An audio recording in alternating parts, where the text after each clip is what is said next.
Good evening, guys. It's Luke, Rick, whatever you want to call me, from RW Soundworks. Today with a much longer day, much more productive day, much needed. Needed to kind of put some momentum back into the build. It's Saturday here, so we had no plans, and we were able to get a good, I think I did about 11 or 11 and a half hours today on it. So pretty pooped, but really happy with the fact that we finished and reassembled most of the car. And you'll see in the back, the amp rack is essentially done.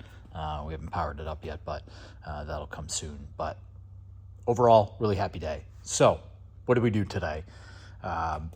First thing that we tackled today was getting tweeters terminated and installed. So as you see, there's nothing to look at. That's the point.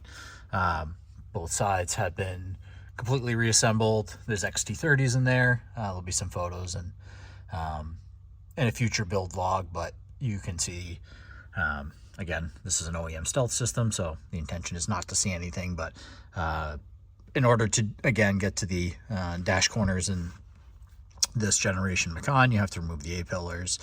You also have to remove the fuse cover here. Oh, not my name. And kind of disassemble that side of the car to get to it. So that's back in, all put together, all the wiring's terminated. Same on the passenger side. That's all put back together. And that was a happy thing to do, was to kind of get this front back together. We put together this sill channel back together with the hood latch. And then once we got the tweeters in a happy spot, we put the doors back on. They are fully reassembled. They're rock solid. Retested them mid-ranges and mid-bass for playing off the factory amp. Again, we haven't tested with the new amp rack yet, but all the wiring checked out for there. Everything played well. No rattles, no buzzes. Obviously, it's just some test tracks from the factory amp. We'll see when we really give it some power how they do, but really happy with how solid they feel. Haven't noticed any sort of concerns during reassembly. It seems to be holding together quite well, but for the amount of time that we spent putting them together, I would hope so. Actually, one thing that I never really completely forgot about, that was actually the first thing we did today, was the conductor mount, which I'm really happy with.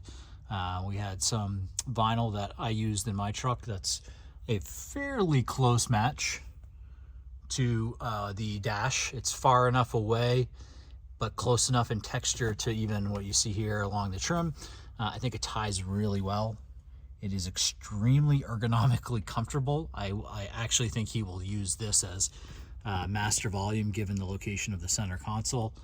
Let's put this out of the way here, but really excited with kind of how, I don't know, it's simple, but it feels like it's a part of the vehicle, and you really, that's the whole objective. I really like center console mounted conductors, so it'll give him some freedom and flexibility to use it how he wants. Whether we use it as master volume or not, we'll figure that out as he gets used to the vehicle. But based on how I like to use it, I would absolutely be using that as master volume. It's a really convenient position.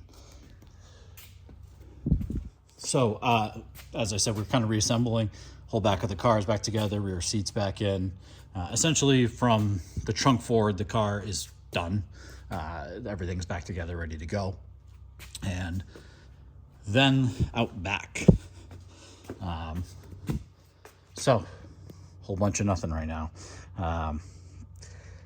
Cleaned up some tweeter wiring here, but what happened today, or towards the end of the last sprint of today, was behind this panel was all of this work, which is 10 pounds of crap in a 5-pound bucket, but it actually is not too bad in terms of being able to fitment. Sorry about some of the shadows here, but it actually does fit really well in terms of profile, and a lot of test fitment with seeing how big an amp rack I could fit. I'm actually really happy I don't have to bury either the 1FX or the Zen behind the amp rack that I was getting concerned about. This allows me, it's not great access to be able to adjust things, but if I really have to get to something, it is manageable. So, but what's really nice is that this whole rack runs, like, there's this 40 pin right here that pops out that has all of the speaker connectors in there, and then the new tweeter wiring that I ran, I put a Deutsch connector here with 4 channels here, so it allows a very quick disconnect. I likely will probably run, when I bring the 4 gauge up from the battery bay, I may end up just doing an Anderson connector somewhere, maybe in here, just to allow like full modular amp rack. I bought some spare Anderson connectors for it, but I haven't decided whether I'm going to do them, just because I think it's kind of a pain in the ass to get to that location. Once you remove the 40 pin, and you get good access for the fusing, but trying to remove the 4 gauge, I think in terms of serviceability will not be the best. So I may just wire it down, bring an Anderson connector, and then allow the whole thing to come out. We did utilize 2 factory points right here and right in there. So that uses 2 of the 3 factory amp mount rack points. It is very rigid, not going anywhere. It's made out of 1/2-inch PVC with a spine in the back, so tried to reinforce it. It's stiff as it is, but yeah, I'm really happy with how it all came together. Lots of little wiring, tons of adapters to get the 40 pin. Again, we'll fire it up and hope all of the pinouts from the wiring diagrams that folks helped me with coincide, but I've cross-referenced them a couple of times, so I'm fairly confident that we'll be in good shape. We just need to get some power to it. So tomorrow we will be getting into here. Real quick on the warning, we'll be running a fuse. So I'll run a 4 gauge from the positive. I'm going to use the battery hold down bolt that is right there. Make a little fuse bracket adapter so I can put an A&L fuse there, and then that will run up again to the amp rack from there. Then after that, big old piece of plywood over there, we will be tackling sub box, which is the last piece of the build. And once we get through that, tuning. So really the objectives of tomorrow are get this thing powered up, make sure everything's functioning, just run through quick pink noise, make sure all the channels are correctly playing based on their assignments in the DSP. Then I will move on to the sub box, and yeah, once the sub box is done, I may tune tomorrow night. I doubt it. I'll probably be better part of the day getting that assembled, especially with having to run power fusing and do some testing tomorrow.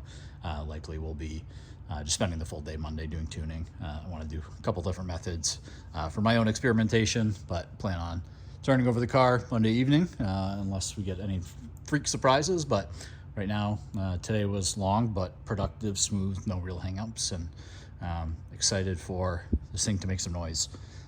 It's been a slow and steady process, but again, very happy with how things have gone together. I really haven't been caught off guard by anything, and that as a part-time installer makes me happy. And from there, we shall see where it goes. Thank you guys for watching. I appreciate all you guys that have been following along, leaving comments, helping with some suggestions and things like that. I love the engagement, so keep it up. Thank you guys. I'll see you tomorrow.